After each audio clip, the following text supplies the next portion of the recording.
जय हिंद बच्चों। हिंदी संस्कृत शिक्षा चैनल के माध्यम से आज हम पढ़ेंगे रुचिरा द्वितीयो भाग कक्षा 7 की संस्कृत की पुस्तक। इस पुस्तक का चतुर्थ पाठ हास्य बाल कवि सम्मेलनम।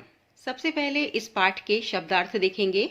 शब्दार्थ अध, अध माने नीचे, डाउनवर्ड्स। कोलाहलम, कोलाहलम का अर्थ होता है शोर, इंग्लिश में इसे कहते हैं नॉइज। काव्य हंतारह, काव्य को नष्ट करने वाले। Destroyers of poetry. काल यापकः, काल मानी समय, यापका मानी बर्बाद करने वाले या काटने वाले। तो काल यापका का अर्थ हुआ समय बर्बाद करने वाले या समय को व्यतीत करने वाले, निरर्थक व्यतीत करने वाले। Whiling away the time.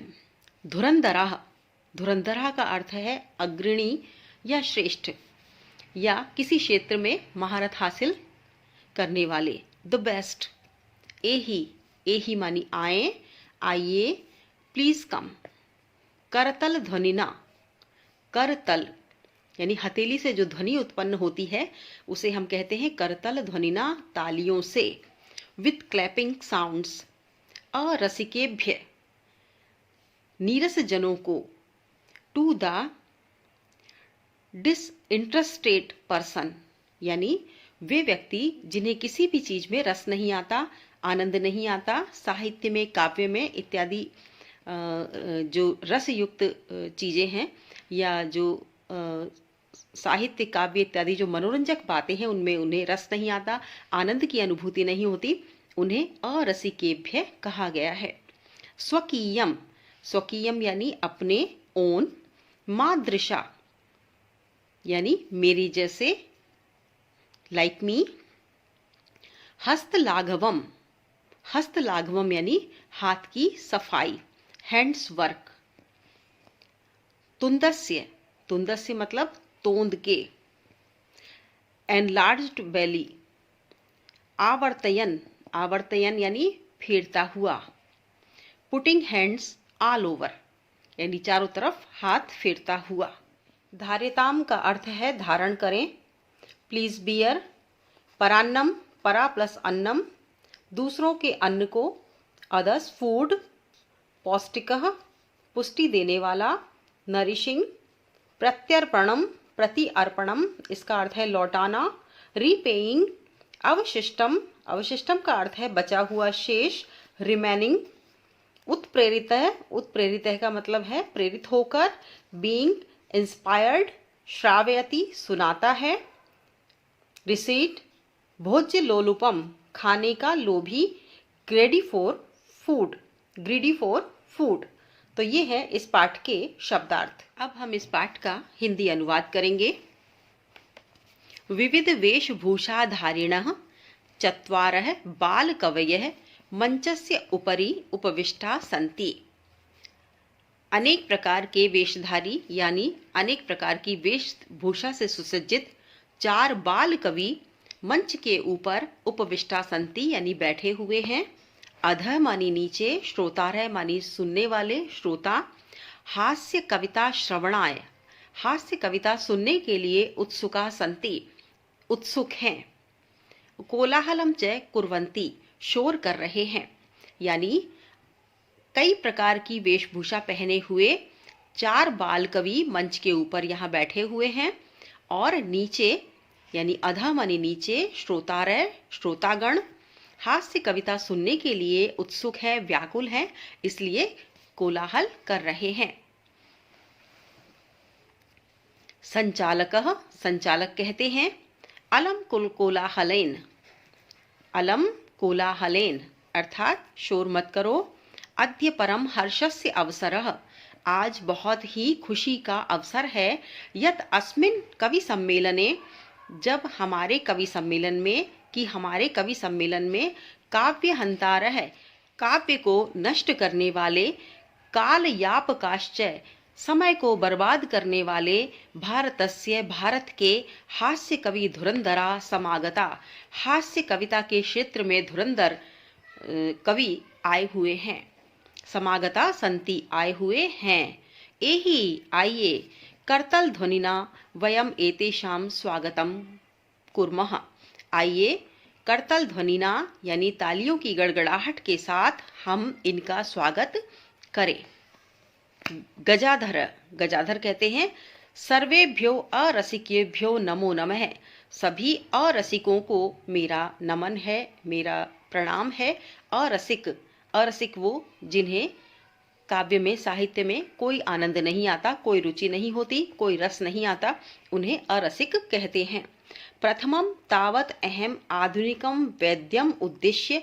प्रथमम तावत सबसे पहले तो मैं आधुनिकम वैद्यम आधुनिक वैद्यों को उद्देश्य स्वकीयम काव्यम श्रावयामि उद्देश्य करके अपनी कविता सुनाऊंगा। तो कविता वो सुना रहे हैं। वैद्य राज्य नमस्तुभ्यम यमराज सहोदर। वैद्यराज नमस्तुभ्यम यमराज सहोदर। यमस्तु हरति प्राणान वैद्य प्राणान धनानि च। हे वैद्यराज, यमराज सहोदर, यमराज के सहोदर, यमराज के भाई, नमस्तुभ्यम तुम्हें प्रणाम है, क्योंकि यमराज तो सिर्फ प्राणों को ही हरता है। यमस्तु प्राणान हरति यानी यमराज तो सिर्फ प्राणों को ही हरता है। वैद्य प्राणान धनानि च, किंतु वैद्य प्राणों को भी हरता है और धन को भी हर लेता है, यानी धन भी लूट लेता है और प्राण भी ले जाता है। सर्वै उच्चै हसन्ति, सभी ये बात सुनकर बहुत जोर जोर से हंसते हैं।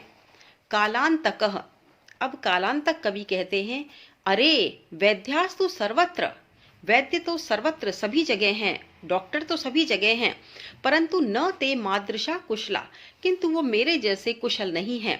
जनसंख्या निवारणे, जनसंख्या वृद्धि का निवारण करने वाला ममापि काव्यम इदम शृण्वन्तु भवन्तः, मेरा भी यह काव्य सुने, आप सभी सुने। जनसंख्या का निवारण करने वाले सभी जगह कुशल वैद्य हैं, किंतु मेरा भी यह काव्य आप सभी सुने। चिताम प्रज्वलिताम दृष्ट्वा वैद्यो विस्मय आगताः। ना हम गतो न मे भ्राता कस्येदम हस्तलाघवम।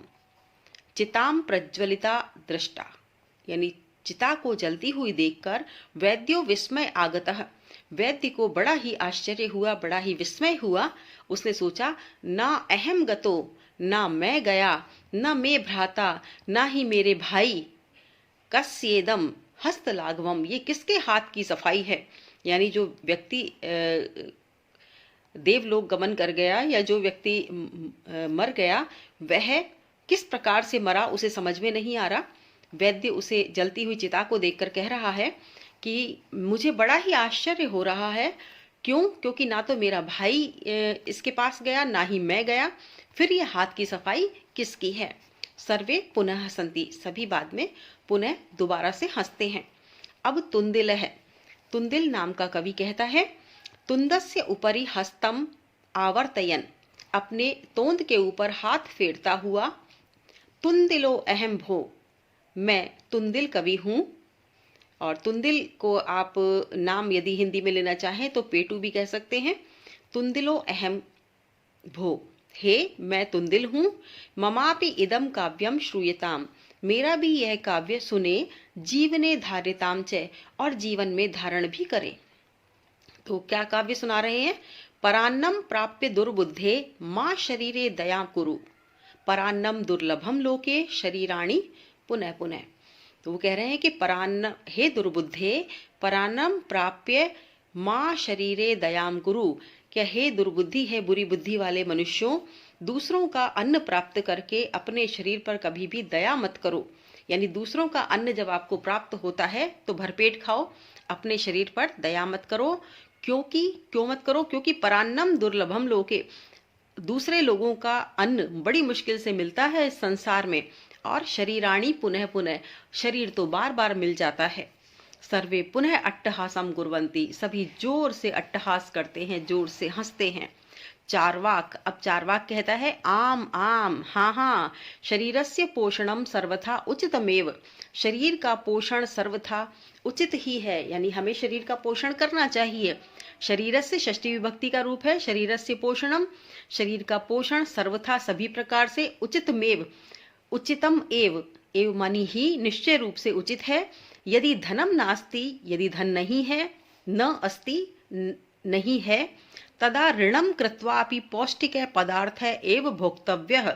तदा ऋणम कृत्वा अपि, तब ऋण करके भी यानी उधार लेकर भी पौष्टिक पदार्थ है, पुष्टिकर पदार्थ, शरीर को पुष्ट करने वाले भोज्य पदार्थ ही खाना चाहिए। तथा कथयति चार्वाक कवि, जिस प्रकार कहता है चार्वाक कवि कहता है, जिस प्रकार चार्वाक कवि कहता है, यावत जीवेत सुखम जीवेत, जब तक जिए सुखपूर्वक जिए, ऋणम कृत्वा घृतम पिबेत, ऋण करके घी पिए। जब तक जिए सुखी जिए, सुख से जिए और ऋण करके घी पिए, उधार करके घी पिए।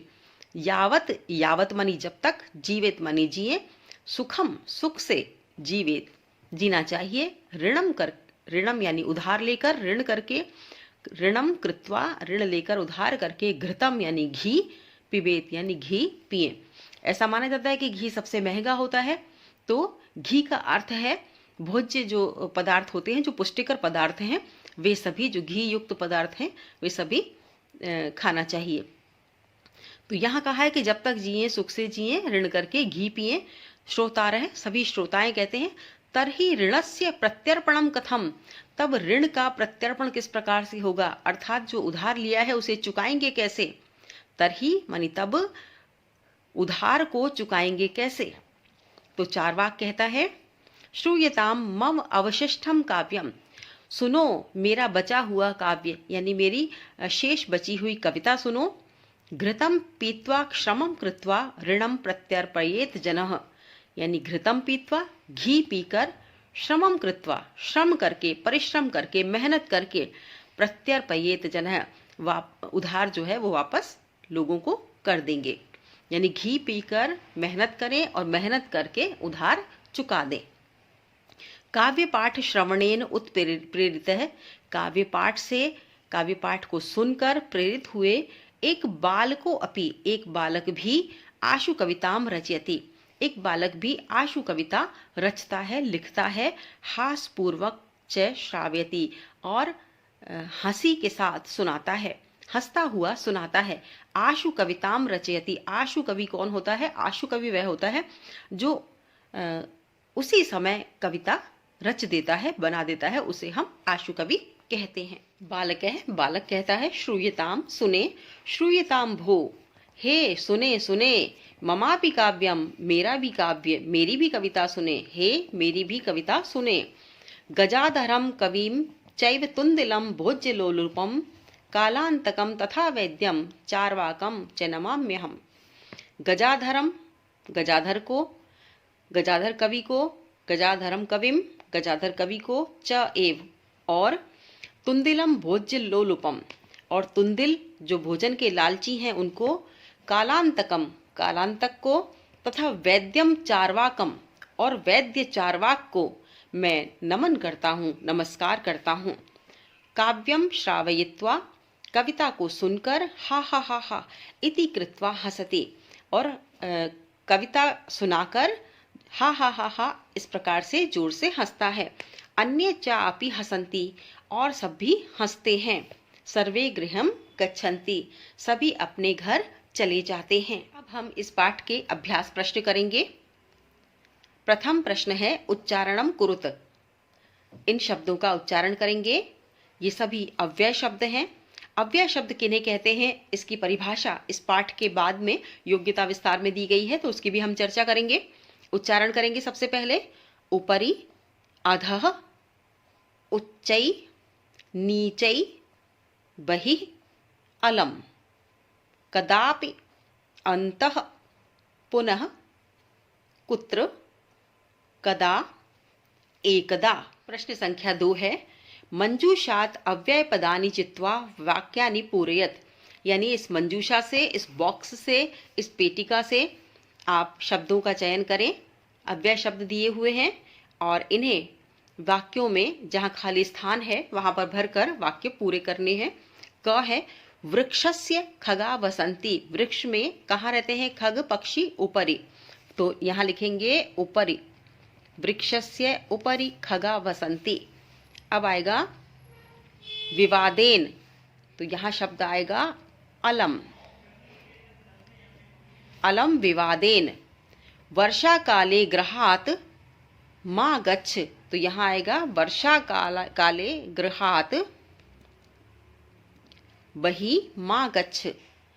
मंचस्य श्रोतारः उपविष्टा सन्ति, मंचस्य अधः, यानी मंच के नीचे श्रोता बैठे हैं। ये वाला है छात्रा विद्यालयस्य अन्तः प्रविशन्ति। इसके बाद तीसरे नंबर का प्रश्न है अशुद्ध पदम चिनुत, यानी अशुद्ध पद का चयन करें। क है गमन्ति, यच्छन्ति, पृच्छन्ति, धावन्ति। तो इसमें अशुद्ध शब्द जो है गमन्ति है। गमन्ति क्यों है? क्योंकि हम शब्द लिखते हैं गच्छन्ति। दूसरा है रामेण, ग्रहेण, सर्पेण, गजेण। तो इसमें कौन सा शब्द जो है अलग है, अशुद्ध है? गजेण शब्द। गजेण क्यों अलग है? क्योंकि हम गजेण नहीं लिखते, न की जगह न लिखते हैं, गजेन लिखते हैं, इसलिए यह अशुद्ध शब्द है। अब है ग वाला लतया, मातया, रमया, निशया। तो ये तो तीनों नाम हैं। लतया, लता शब्द है, रमा शब्द है, निशा शब्द है, ये सब तो एक से चलेंगे। किंतु मातया ये मातृ शब्द है, और मातृ शब्द जो है अलग तरह से चलता है। ऋकारांत शब्द है, स्त्रीलिंग ऋकारांत शब्द, और ये स्त्रीलिंग आकारांत शब्द हैं। तो मातया शब्द बिल्कुल अलग है। और इसके स्थान पर क्या होगा? इसके स्थान पर होगा मात्रा, क्योंकि तृतीय विभक्ति के एक वचन में मातृ शब्द में मात्रा शब्द बनता है, मात या नहीं बनता, तो ये शब्द अलग है। इसके बाद है घ लते, रमे, माते, प्रिय। तो इसमें जो शब्द है वो शब्द कौन सा अलग है? लते, रमे, माते और प्रिय।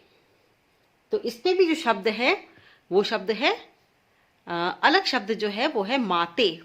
माते क्यों शब्द अलग है? माते इसलिए शब्द अलग है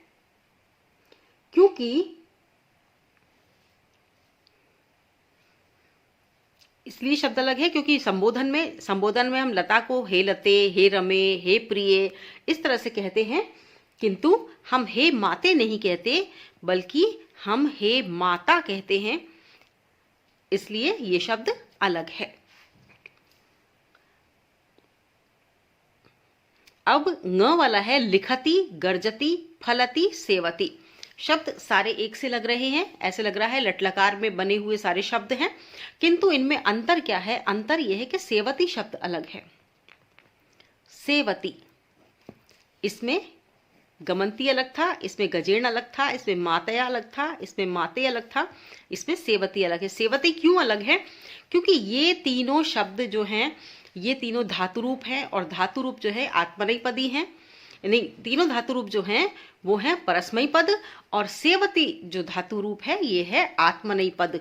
तो ये जो है ये आत्मनेपद धातु है, आत्मनेपद धातु है, इसलिए इसके रूप अलग बनते हैं। इसका रूप जो बनेगा वो बनेगा सेवते, या शब्द बनेगा सेवते।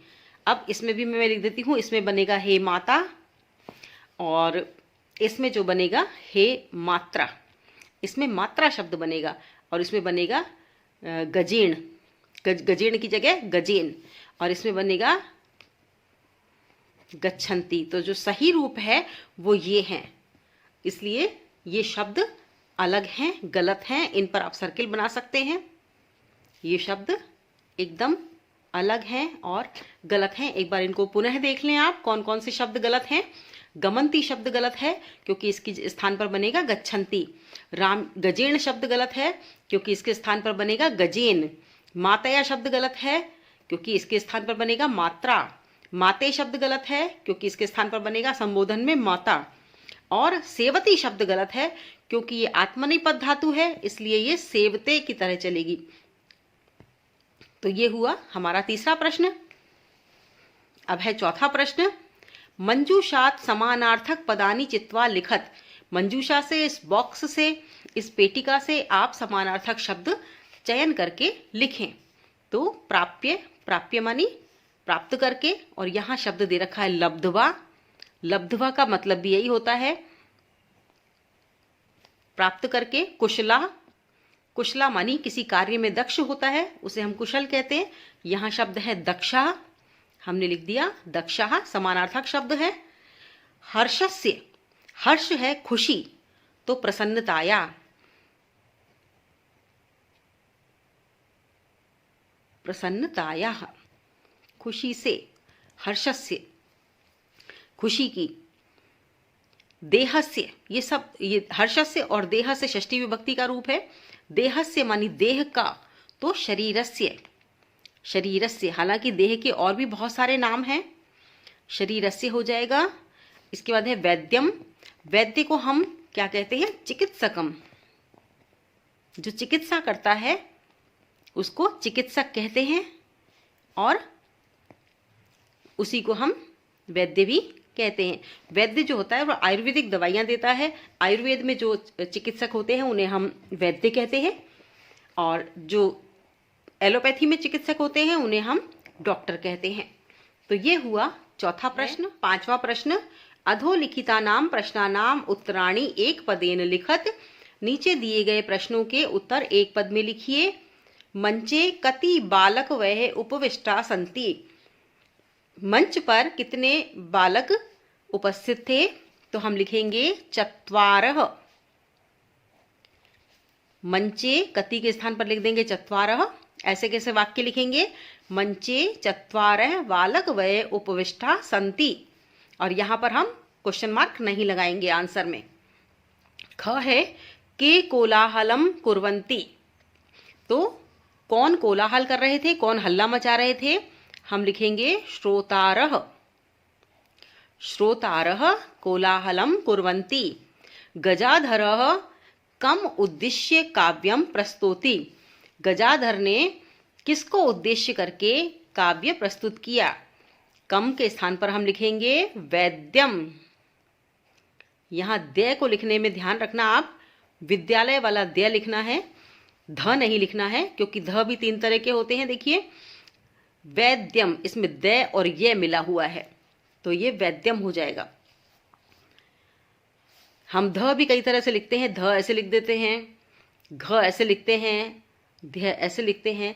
इस प्रकार से कई शब्द जो हैं वो समान समान से हमें लगते हैं, लेकिन बोलते समय जब उनका उच्चारण जिस प्रकार का होता है उस प्रकार से हमें उनको लिखना चाहिए। सभी वर्ण अलग अलग होते हैं। तुंदिलः कस्य उपरि हस्तम आवर्तयति। तुंदिलः कस्य उपरि, तुंदिल किसके ऊपर, हस्तम आवर्तयति यानी हाथ घुमाता है, तो हाथ फेरता है, हाथ घुमाता है। तुंदिलः तुंदस्य उपरि, तुंदस्य यानी तोंद के ऊपर हाथ घुमाता है। लोके पुनः पुनः कानि भवन्ति। संसार में बार बार क्या होता है? लोके पुनः पुनः शरीराणि भवन्ति। संसार में बार बार शरीर यानी शरीर इंसान को मिल जाता है, मनुष्य को मिलता है। किम कृत्वा घृतम पिबेत। क्या करके हमें घी पीना चाहिए? तो यहां पर आ जाएगा ऋणम कृत्वा घृतम पिबेत। किम के स्थान पर हम लिख देंगे ऋणम। तो ये हो गए हमारे प्रश्नोत्तर। इसके बाद है छठा प्रश्न। छठा प्रश्न है मंजूषात पदानि चित्वा कथाया पूर्ति कुरुत। जिस प्रकार से ये हास्य कथा थी, एक प्रकार से हास्य कवि सम्मेलन की बात जो बताई थी, एक कथा रूप में बताई थी कि वहां पर क्या घटना घटित हुई ये बताई। तो इस पाठ में भी एक कथा दी हुई है, और कहानी जो दे रखी है उसको हमें कुछ शब्दों के माध्यम से भरना है। जो शब्द पेटिका में दिए हुए हैं वो शब्द भरकर हमें कहानी पूरी करनी है। तो किस प्रकार से हम इस कहानी को पूरी करेंगे देखते हैं। ये शब्द जो दे रखे हैं, शब्द हम इसको पढ़ लेते हैं शब्दों को।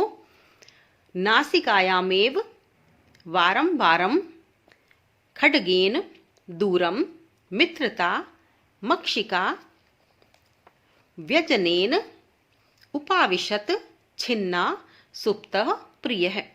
अब पुरा एकस्य नृपस्य एकः वानरः आसीत्, प्रिय वानरः आसीत्। एकदा नृपः आसीत्, इसमें से कौन सा आएगा? सुप्तः। एकदा नृपः सुप्तः आसीत्। वानरः, यहाँ उपाविशत नहीं आएगा, वानरः व्यजनेन, व्यजनेन, ये जो यहाँ व्यजनेन लिखा है, व्यजनेन यानी पंखे से, तम अभिजयत, उसे हवा कर रहा था। तदैव एका मक्षिका नृपस्य नासिकायाम उपाविशत, उपाविशत शब्द यहाँ आएगा, यानी तभी एक मक्खी राजा की नाक पर बैठ गई। यद्यपि वानरः बारंबारम, यानी बार बार, बारंबारम ये यहाँ भर देंगे, बार बार व्यजनेन ताम निवार्यति, इसमें बार बार वह पंखी से उसे उड़ा रहा था। तथापि सा पुनः पुनः नृपस्य, तब भी वह बार बार राजा की नासिकायाम, नासिकायाम उपाविशति स्म, उपविशति स्म, नासिका पर बैठ रही थी। अब अन्ते से मक्षिकाम हंतुम, अंत में उस मक्षिका को मारने के लिए खड्गेन प्रहारम अकरोत, यानी तलवार से प्रहार किया। मक्षिका तु उड्डीय दूरम गता, मक्षिका तो उड़कर दूर चली गई, किंतु खड्ग प्रहारेण नृपस्य नासिका, किंतु खड्ग प्रहारेण नृपस्य नासिका छिन्ना अभवत, यानी खड्ग के प्रहार से, उस तलवार के प्रहार से राजा की नाक कट गई।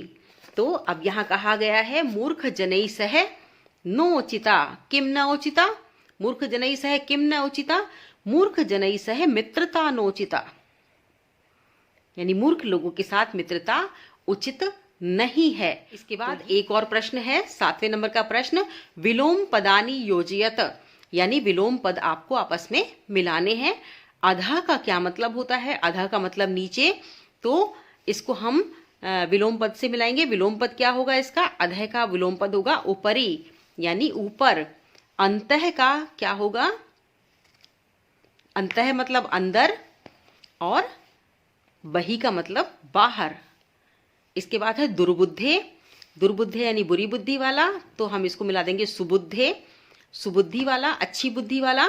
दु और सु उपसर्ग ऐसे होते हैं जो कई बार विलोम पद का निर्माण करते हैं। उच्चई, उच्चई को हम मिलान कर देंगे नीचे से, और दुर्लभम का हम करेंगे सुलभम। यहाँ भी दु और सु का हम देख रहे हैं किस प्रकार से दु और सु मिलकर ये विलोम पद बनाते हैं। यानी दु के स्थान पर हमने सु लगा दिया तो विलोम पद बन गया, यहाँ पर भी दु के स्थान पर सु लगाया, विलोम पद बन गया। तो ये थे प्रश्नोत्तर। और अब देखते हैं हम, बहुत ही इम्पॉर्टेंट चीज़ है जो हम कई बार पाठ पढ़ने के साथ साथ इसे छोड़ देते हैं, जबकि हमें पढ़ना चाहिए। ध्यातव्यम यानी हमें याद रखना चाहिए, ध्यान देना चाहिए। अस्मिन पाठ है, इस पाठ में अधः, अंतः, बहि, नीचै, पुनः इत्यादिनी अव्यय पदानि संति, ये सब अव्यय पद इसमें हैं। एषां त्रिषु लिंगेषु त्रिषु वचनेषु सर्वासु विभक्तिषु च एकमेव रूपम भवति विकारो न जायते, यानी इन सब का तीनों लिंगों में, तीनों वचनों में, सभी विभक्तियों में एक ही रूप रहता है, कोई विकार नहीं होता। जिस तरह से रामः, रामौ, रामा शब्द बन जाते हैं, उस प्रकार से अधः, अधौ, अधः इस तरह के शब्द नहीं बनते। इसी प्रकार से पुनः, पुनौ, पुनः कुछ भी शब्द नहीं बनता, ये पुनः पुनः ही रहेगा, अधः अधः ही रहेगा। तो किसी भी प्रकार से इनमें विकार उत्पन्न नहीं होगा, इसलिए इन्हें अव्यय कहते हैं। अब संस्कृत भाषा में एक श्लोक भी अव्यय के बारे में दिया गया है कि सदृशम त्रिषु लिंगेषु सर्वासु च विभक्तिषु वचनेषु च सर्वेषु यन्न व्ययति इति अव्यय, यन व्ययति तद अव्ययम। सदृशम त्रिषु लिंगेषु, जो तीनों लिंगों में समान हो, सर्वासु च विभक्तिषु और सभी विभक्तियों में समान हो, वचनेषु च सर्वेषु और सभी वचनों में समान हो, जो परिवर्तित नहीं होते हैं, तद अव्यय, वह अव्यय कहलाते हैं। तो हमें अव्यय की परिभाषा यहाँ मिल जाती है और कक्षा 7 में ही अव्यय की आवश्यकता नहीं पड़ती, बल्कि जब तक आप संस्कृत पढ़ते हैं तो आपको इन सब बातों का, व्याकरण की जो ये बातें हैं, इनका ध्यान रखना बेहद आवश्यक है। तो आज हमने पाठ पढ़ा, पाठ 4 हास्य कवि सम्मेलनम। आज हमने इस पाठ के प्रश्नोत्तर देखे, सारे प्रश्नोत्तर किए और शब्दार्थ किए, और शब्दार्थ के बाद हमने इस पाठ का अनुवाद किया। तो ये था चौथा पाठ, हास्य बाल कवि सम्मेलनम। इस पाठ से जुड़ी हुई कोई बात यदि आपको पूछनी हो तो आप मैसेज करके कमेंट बॉक्स में कमेंट लिख सकते हैं। और इसी के साथ गृह कार्य जो दिया जा रहा है वो गृह कार्य भी आप जरूर करें, क्योंकि अभ्यास के लिए वह भी बेहद आवश्यक है।